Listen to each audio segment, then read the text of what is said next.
Carlos Castaneda, The Fire from Within. Forward. I have written extensive descriptive accounts of my apprentice relationship with a Mexican Indian sorcerer, Don Juan Matus. Due to the foreignness of the concepts and practices Don Juan wanted me to understand and internalize, I have had no other choice but to render his teachings in the form of a narrative of what happened, as it happened. The organization of Don Juan's instruction was predicated on the idea that man has two types of awareness. He labeled them the right side and the left side. He described the first as the state of normal awareness necessary for everyday life. The second, he said, was the mysterious side of man, the state of awareness needed to function as sorcerer and seer. Don Juan divided his instruction, accordingly, into teachings for the right side and teachings for the left side.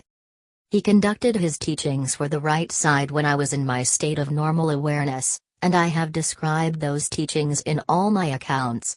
In my state of normal awareness, Don Juan told me that he was a sorcerer. He even introduced me to another sorcerer, Don Genaro Flores, and because of the nature of our association, I logically concluded that they had taken me as their apprentice.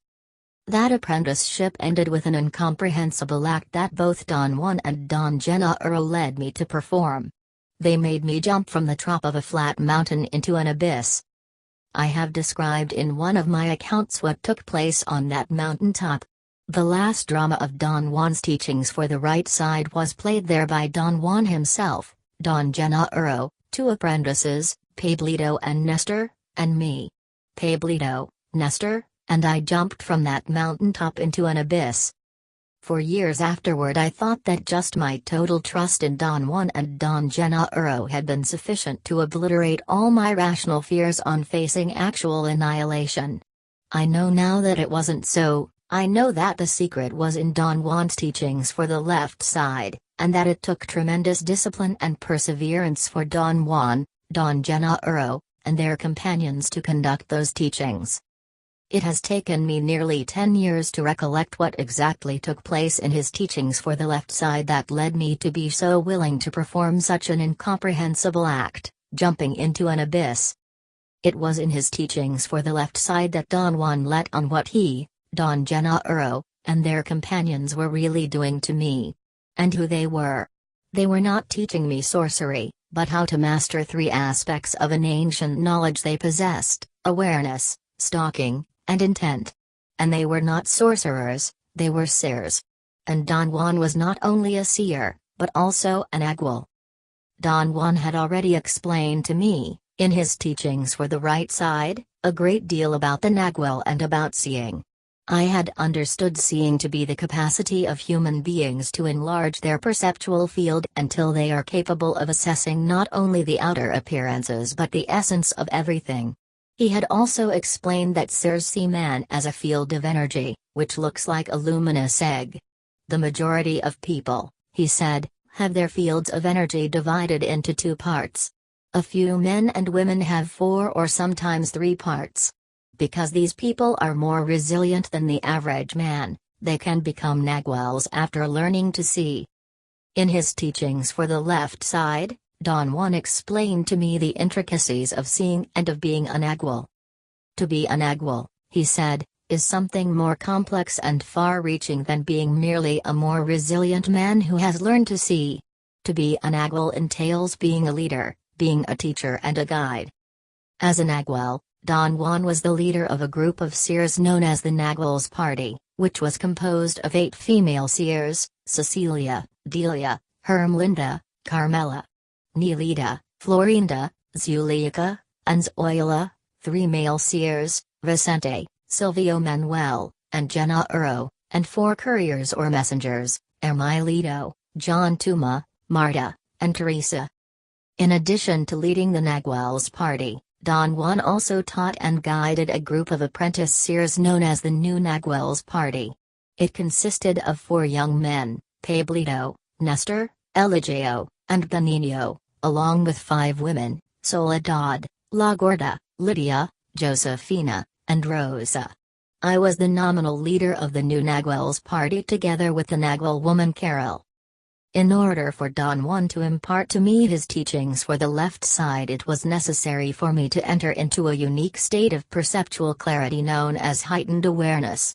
Throughout the years of my association with him, he had me repeatedly shift into such a state by means of a blow that he delivered with the palm of his hand on my upper back. Don Juan explained that in a state of heightened awareness, apprentices can behave almost as naturally as in everyday life, but can bring their minds to focus on anything with uncommon force and clarity. Yet, an inherent quality of heightened awareness is that it is not susceptible to normal recall. What transpires in such a state becomes part of the apprentice's everyday awareness only through a staggering effort of recovery. My interaction with the Nagual's party was an example of this difficulty of recall. With the exception of Don Gennaro, I had contact with them only when I was in a state of heightened awareness, hence in my normal everyday life I could not remember them, not even as vague characters in dreams. The manner in which I met with them every time was almost a ritual. I would drive to Don Gennaro's house in a small town in the southern part of Mexico. Don Juan would join us immediately and the three of us would then get busy with Don Juan's teachings for the right side. After that, Don Juan would make me change levels of awareness and then we would drive to a larger, nearby town where he and the other 15 seers were living. Every time I entered into heightened awareness I could not cease marveling at the difference between my two sides. I always felt as if a veil had been lifted from my eyes, as if I had been partially blind before and now I could see. The freedom, the sheer joy that used to possess me on those occasions cannot be compared with anything else I have ever experienced. Yet at the same time, there was a frightening feeling of sadness and longing that went hand in hand with that freedom and joy. Don Juan had told me that there is no completeness without sadness and longing, for without them there is no sobriety, no kindness. Wisdom without kindness, he said, and knowledge without sobriety are useless. The organization of his teachings for the left side also required that Don Juan, together with some of his fellow seers, explain to me the three facets of their knowledge: the mastery of awareness, the mastery of stalking, and the mastery of intent. This work deals with the mastery of awareness, which is part of his total set of teachings for the left side, the set he used in order to prepare me for performing the astonishing act of jumping into an abyss. Due to the fact that the experiences I narrate here took place in heightened awareness, they cannot have the texture of daily life. They are lacking in worldly context, although I have tried my best to supply it without fictionalizing it. In heightened awareness one is minimally conscious of the surroundings, because one's total concentration is taken by the details of the action at hand. In this case the action at hand was, naturally, the elucidation of the mastery of awareness. Don Juan understood the mastery of awareness as being the modern-day version of an extremely old tradition, which he called the tradition of the ancient Toltec seers. Although he felt that he was inextricably linked to that old tradition, he considered himself to be one of the seers of a new cycle. When I asked him once what was the essential character of the seers of the new cycle, he said that they are the warriors of total freedom, that they are such masters of awareness, stalking, and intent that they are not caught by death, like the rest of mortal men, but choose the moment and the way of their departure from this world. At that moment they are consumed by a fire from within and vanish from the face of the earth, free, as if they had never existed.